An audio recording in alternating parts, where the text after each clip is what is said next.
بات ہوگی. ابھی صرف ان کا ایک جملہ بتانے جا رہا ہوں. جانتے ہو حضرت امام فخر الدین رازی سے سوال کیا گیا تھا, حضرت امام فخر الدین رازی آپ بتائیں سید صاحب افضل ہیں یا عالم صاحب؟ تو جانتے ہو حضرت امام فخر الدین رازی نے کہا کہ سنو تم میرے پاس 100 جاہلوں کو لاؤ. کس کو لاؤ؟ 100 جاہلوں کو لاؤ, میں انشاءاللہ رب کے فضل سے انہیں عالم بنا دوں گا. میں رب کے فضل سے انشاءاللہ ان 100 جاہلوں کو عالم بنا دوں گا. لیکن سنو میرے پاس سے 100 عالموں کو لے کر کے جاؤ اور ایک سید بنا کر کے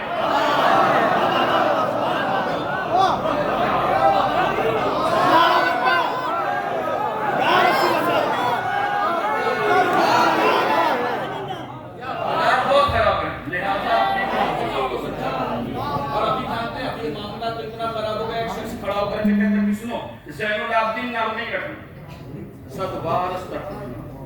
میں نے کہا کیوں نام نہیں رکھنا؟ کہا نہیں اس میں تو ریاکاری نظر آئے گی, بندہ بہت ظاہر ہو جائے گا کہ بہت بڑا عبادت گزار ہے. میں نے کہا اچھا زین العابدین نہیں رکھ سکتے تو محی الدین, معین الدین, فخر الدین.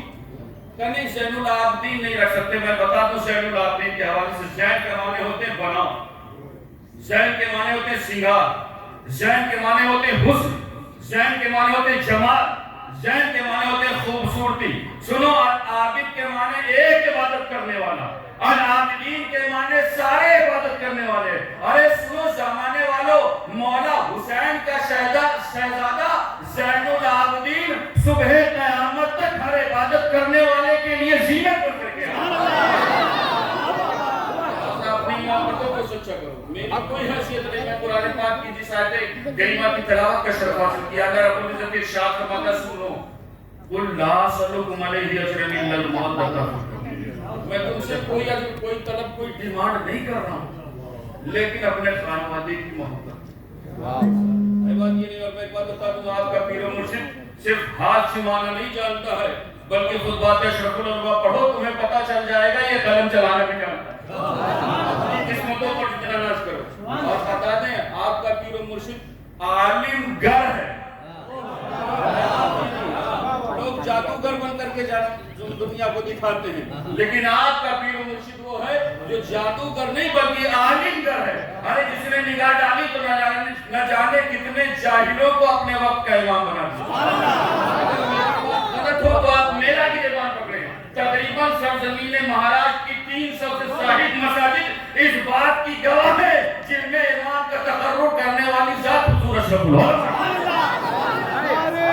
تکبیر, نعرہ رسالت, حضور اشرف العلماء. اسی لیے تو میں کہا کرتا ہوں کون ہے حضور اشرف العلماء؟ ارے صاحب فضل لاجواب ہے, صاحب فضل لاجواب ہے وہ. ارے اشرفی باغ کا گلاب ہے, صاحب فضل لاجواب ہے وہ, اشرفی باغ کا گلاب ہے وہ. ارے مرکز لطف شاہ سمنانی, مرکز لطف شاہ سمنانی, ارے غوث و خواجہ کا انتخاب ہے. صاحب فضل لاجواب, اشرفی باغ کا گلاب ہے وہ, مرکز لطف شاہ سمنانی, غوث و خواجہ کا انتخاب ہے. کچھ اور نہیں مانگا بلکہ اپنے گھر والوں کی محبت. اور میں ایک بات بتا دوں, محبت تو ہماری پاؤ بھر آٹے کی کھاتی ہے. بات یہ نہیں, ہمیں محرم میں 10 روز اگر مقام اہل بیت بیان کرنا ہے تو پہلے معاملہ ناظرانے اور لفافے کا ہو جاتا ہے. اور 10 دن کو بھی ہم نے 12 دن کو پہلے 10 دن کیا, 10 دن کو شراک میں 7 دن کیا, 7 دن کو پھر 5 دن کیا, اب 3 دن رہ گیا ہے نا. میں ایک بات بتا دوں, ہر موقع جس مناسبت سے بات کی جائے, ابھی جس سے پہلے بیان کیا گیا تھا کہ فصاحت و بلاغت کے دستور یہ ہے کہ حالات کے حساب سے بات کی جائے.